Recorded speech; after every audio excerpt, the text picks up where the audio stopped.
Jumpa lagi di Halo Timnas yang akan menyajikan berita seputar Timnas Indonesia.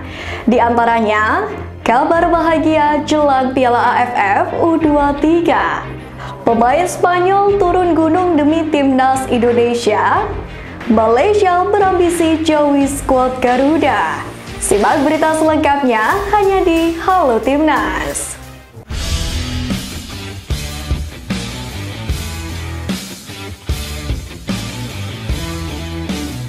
Kabar baik datang ke Sintayong yang akan menyusun program untuk membawa Timnas U23 Indonesia tampil di Piala AFF U23 2023. Disampaikan oleh manajer Timnas Indonesia, Sumarji, bahwa pelatih Timnas U23 Indonesia ini dipastikan bisa tetap memanggil pemain-pemain yang kini sedang menjalani pendidikan di kepolisian. CEO Bayangkara FC itu juga tidak mempermasalahkan bahwa pendidikan kepolisian melarang mereka untuk membela Timnas U23 Indonesia. Kompetisi Beri Liga 1 2023-2024 membawa tantangan besar bagi Sintayong, yakni sebagai pelatih Timnas Indonesia. Salah satu perhatian serius adalah seputar kualitas penyerang Indonesia yang tampak belum mencapai prestasi optimal di level klub. Hal ini terlihat di pekan keempat BRI Liga 1 2023-2024, di mana tidak ada penyerang asal Indonesia yang berhasil masuk ke dalam 10 besar pencetak gol. Meskipun memang ada Ramadan Sananta dari Persis Solo dan Ricky Cawor dari PSS Sleman yang menonjol dengan 2 gol masing-masing, namun penampilan mereka tetap terbilang minim. Ditambah lagi dua penyerang andalan Timnas Indonesia senior Dimas Derajat dan Deddy Sulistiawan juga belum mampu mencatatkan gol dalam kompetisi ini. Sejumlah faktor termasuk dominasi pemain asing sebagai penyerang utama di berbagai klub menjadi hambatan bagi kemajuan penyerang Indonesia. Seiring dengan persiapan menuju Piala Dunia U17, Ocean Erwin Lim, pemain diaspora Indonesia di Spanyol, kini ikut dipanggil seleksi Timnas Indonesia U17 untuk Piala Dunia U17.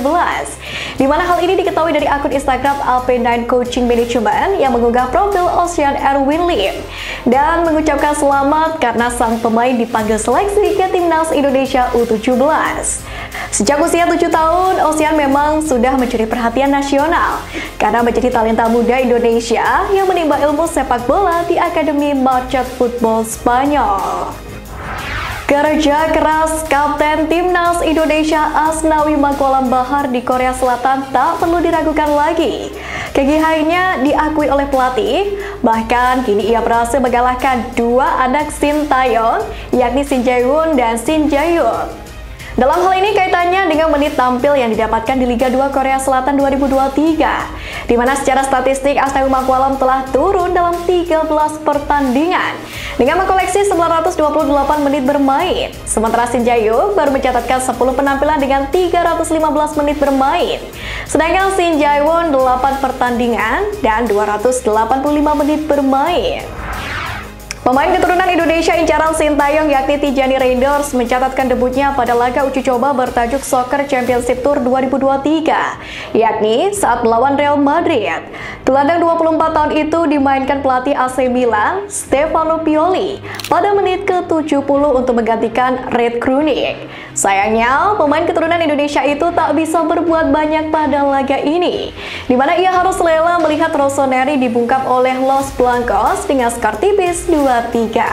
Terlepas dari kekalahan itu, Tijani Reinders tentu akan mendapatkan pengalaman yang sangat berharga dari laga tersebut.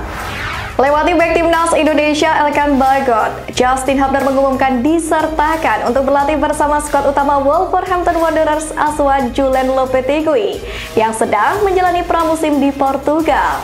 Berlatih bersama skuad utama Wolverhampton otomatis memperbesar peluangnya untuk menjalani debut bersama tim senior. Bukan tak mungkin pemain keturunan Indonesia Belanda ini menjalani debut tidak resmi saat Wolverhampton bersama FC Porto di laga uji coba pada Selasa mendatang. Peluang Justin Hubner diturunkan dalam laga ini sebenarnya sangat besar, sebab slot pemain belakang di skuad Wolverhampton terhitung minim.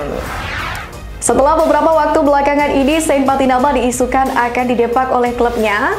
Kini bek Timnas Indonesia itu baru saja menjadi starter saat membela Viking FK, yakni kalau menghadapi Ailasan dalam pertandingan Liga Utama Norwegia atau Eliteserien di Stadion SR Bank Arena Stavanger pada Selasa dini hari. Pada pertandingan ini, Saint Patinama pun tampil di posisi bek kiri Viking FK dalam formasi 4 back. Saint Patinama bermain cukup solid dalam mengawal pertahanan Viking FK di laga tersebut. Selain kuat dalam bertahan, Saint Patinama juga mampu melepaskan tembakan serta umpan-umpan terobosan dan crossing untuk membantu serangan Viking FK.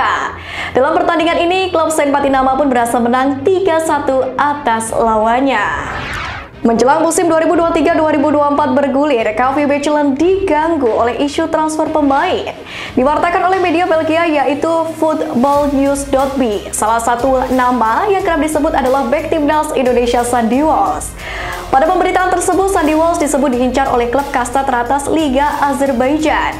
Klub yang dimaksud adalah Sabah FC. Pihak Sabah FC sendiri dirumorkan sedang menyiapkan mahar yang menebus jasa Sandy Walsh. Dilaporkan, Sabah FC sudah menyiapkan dana sebesar 700.000 euro. Meski begitu, media itu menyaksikan transfer tersebut bakal terwujud. Pasalnya, bek timnas Indonesia ini punya sisa kontrak selama 2 tahun bersama KV Mechelen. Selain itu, berdasarkan data dari transfer market, Sandy juga memiliki valuasi senilai 2 juta euro yang jauh di atas proposal Sabah FC.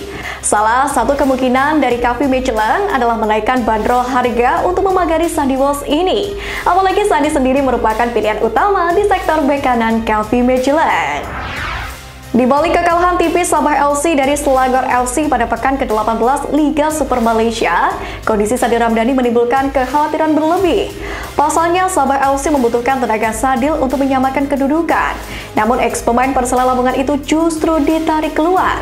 Bahkan sebelum ditarik keluar, Sadil terlihat mengerang kesakitan hingga Om Kim Sue selaku pelatih Sabah FC memutuskan menggantikannya. Hal ini pun menimbulkan kekhawatiran berlebih, mengingat Sadil baru saja pulih dari cedera dan kini harus mengalami cedera kembali. Kondisi Sadil pun sampai menjadi sorotan media lokal Malaysia, di mana Sabah FC dinilai harus melupakan jasa sang pemain dalam beberapa laga ke depan. Timnas Malaysia terus berupaya memperbaiki posisi mereka di peringkat FIFA melalui pertandingan FIFA Matchday. Presiden Asosiasi Sepak Bola Malaysia atau FAM, Datuk Hamidin Moh Amin, bahkan meyakini Harimau Malaya akan bisa menembus 120 besar dunia jika terus meraih kemenangan hingga November ini. Bahkan untuk mencapai target tersebut, FAM telah menyiapkan skenarionya. Wakil Presiden FAM, Moh Firdaus Mohamed, mengatakan ada 2 syarat yang wajib dipenuhi Malaysia untuk menembus peringkat 120 besar ini. Pertama, pasukan Kim Pangga setidaknya harus mencatatkan 1 kemenangan pada FIFA Matchday September. Pada agenda tersebut, Malaysia juga berencana akan menghadapi 2 tim yang berada di urutan 100 besar dunia. Selain itu, Firdaus mengatakan Malaysia juga perlu menjuarai Piala Merdeka 2023 yang akan diikuti negara yang berada di peringkat 100 besar dunia. Drawing kualifikasi Piala Dunia 2026 zona Asia sesuai jadwal digelar di markas AFC, yakni di Kuala Lumpur, Malaysia pada Kamis mendatang. Pasukan Sintayong sendiri mesti bekerja keras demi bisa mentas di kejuaraan akbar sepak bola dunia ini. Masalahnya seperti yang kita tahu, skuad Garuda harus memulai dari putaran pertama kualifikasi Piala Dunia 2026 karena menempati ranking 150 FIFA. Di babak ini, tim asuhan Sintayong bakal bertemu tim Ansidan, di mana ada 9 negara yang menjadi calon lawan timnas Indonesia. Mengutip dari laporan Twitter @putihranking, 9 negara tersebut adalah Macau, Mongolia, Bhutan, Laos, Bangladesh, Brunei Darussalam, Timor Leste, Pakistan, dan Guam.